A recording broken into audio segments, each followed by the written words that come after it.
Siri ya rangi za dawa ya miswaki. Maana ya mistari rangi kwenye tube. Rangi kwenye dawa ya miswaki, maana yake kulingana na taarifa za ujumbe wa video. Lengo: nyeusi, black, inamaanisha dawa hiyo imetengenezwa kwa kemikali.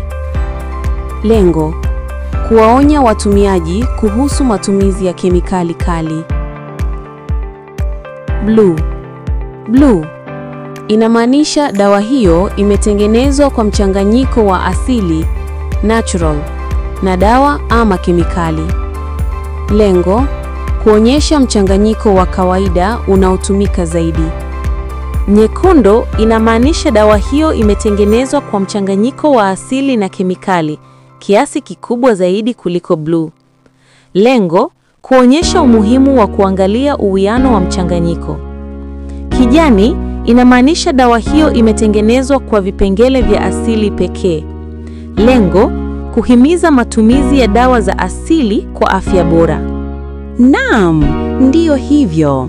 Sasa unaelewa maana halisi ya mistari ya rangi kwenye dawa yako ya miswaki. Ni rahisi sana, sivyo? Lakini ujuzi huu mdogo unaweza kukusaidia kufanya chaguo bora kwa afya ya kinywa chako na familia yako. Usikubali tu kununua dawa ya miswaki kwa sababu ya bei au matangazo ya kuvutia.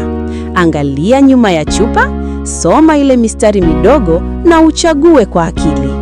Kumbuka, afya yako ndiyo utajiri wako mkubwa. Je, ulijua siri hii? Tuandikie kwenye comments hapo chini na utujulishe rangi gani ya dawa ya miswaki unayotumia sasa.